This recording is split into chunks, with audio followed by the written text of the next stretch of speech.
An I-team investigation. The St. Johns County fire chief, who suddenly resigned last week after being on the job for only 5 months, is sharing his side of the story. Scott Bullard told me today he resigned based on a verbal agreement that he had with the county administrator, where he said he was told if he resigned as fire chief, he would still be able to work with the St. Johns County Fire Department as a battalion chief. He says he was blindsided when he was given the choice to resign or be fired. I think, even if you want to take the past, 10 months out of the equation, the prior 21 years, I've had an excellent career. I've had, no disciplinary action. I've been loyal, committed, and I've done everything that's been asked of me and more. And I have I have a lot of support from members of the department that are trying to, rally and support me and support my support the effort to bring me back to my position. In August, the local firefighters union told the county it voted to formally address concerns of safety and the ability of Bullard to lead the department. The union disagreed with his decision to move away from the National Fire Protection Association approved uniforms, citing concerns about the new uniforms that were made out of 65% polyester. He was also criticized for the changing employees' sick leave policy.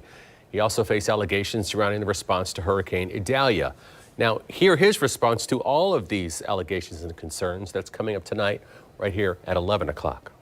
We continue to keep you updated on the war in Israel. So far, we know at least 22 U.S. citizens have died there. A State Department spokesperson told us that today.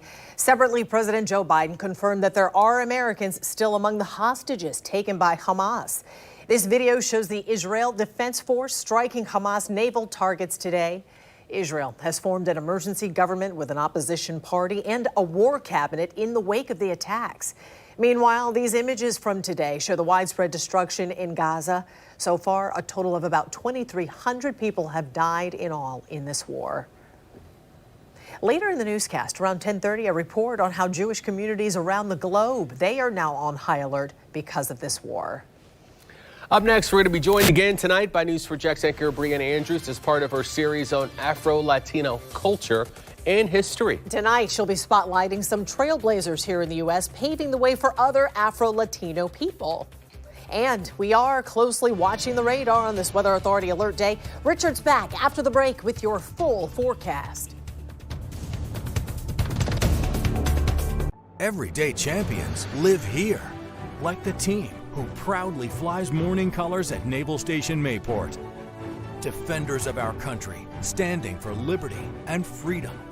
And the morning show is there for them, tracking fast-moving storms headed our way, breaking news alerts from Sky 4 until the danger has passed, and getting answers to questions they care about most. The morning show on Channel 4 and News4JAX Plus makes mornings happen.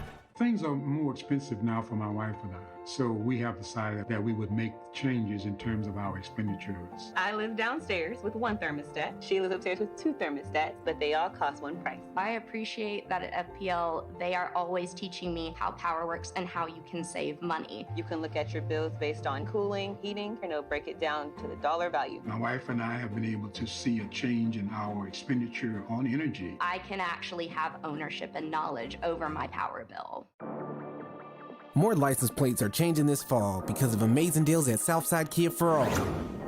You can enjoy APR starting as low as 2.9% this month. It's the season for changing plates. And with savings like these, you don't want to wait. Get to Southside Kia to swap yours out. And save on a new Kia now. At SouthsideKiaJax.com, get your next ride at Southside.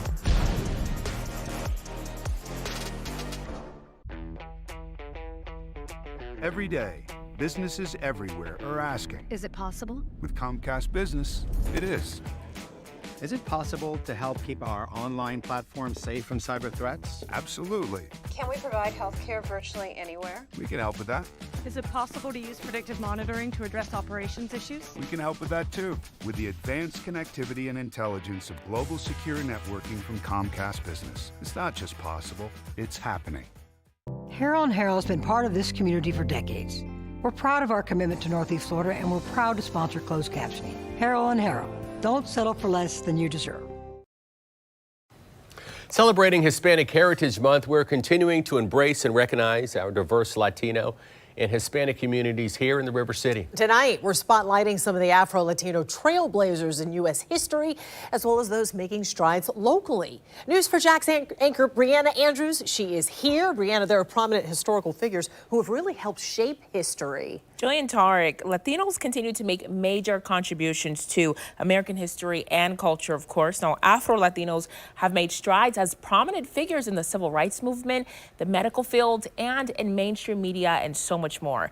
Jacksonville even has its own trailblazers who are sparking conversations for more diverse representation of the Hispanic community.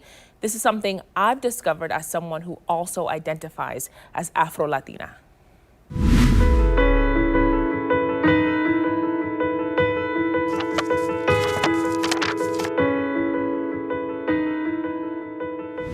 Most people know the story of the Tuskegee Airmen, the first African-American pilots in the United States. But not many people know Esteban Hostes, an Afro-Latino Tuskegee Airman born in the Dominican Republic and one of the few Latinos to serve in World War II. Dr. Jose Celso Barbosa is another historical Afro-Latino trailblazer. In 1880, he graduated with honors from the University of Michigan as the first Puerto Rican to receive a medical degree in the United States.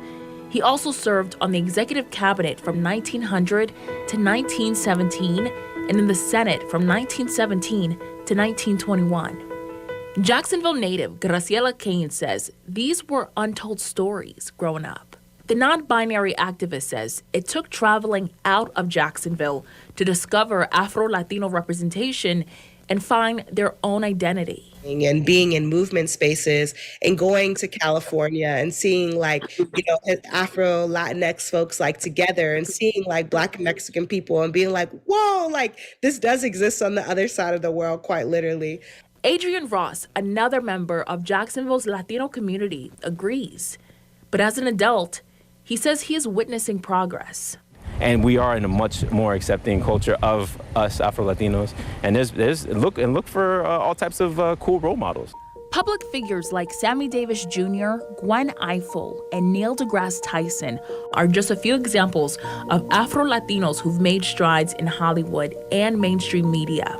But despite who you see on television or in movies, Graciela and Adrian insist it is important to embrace who you are and where you come from. My family, from the jump, has instilled in us, hey, this is who you are, right? There's no backing down or being afraid of it or rechazándolo or throwing it to the side or whatever. It's this is who you are, so you'll be that.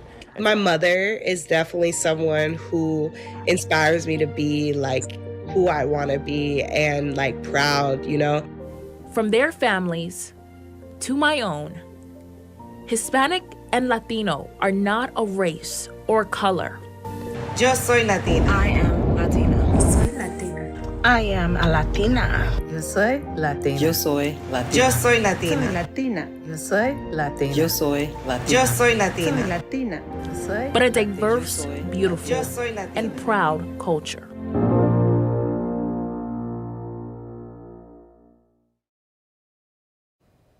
And I just want everyone to remember that Latino history is American history, and it is so important that every part of the community is celebrated and highlighted, especially during months like this. And you told it so well in such a great presentation. So thanks for that. Thank you. And if anyone has missed any of the other stories I've shared over the last couple of days, Too Dark to Be Latino, you'll find them all right now on news4jax.com. And thank you guys again for having me. Brianna, thank you. Thank you.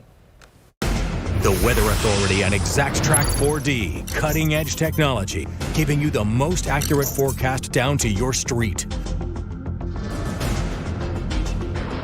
All right, we saw Eric out there with the rain slicker on and the raindrops falling, and you can see from the view right on time. We had it starting at 10 o'clock. The short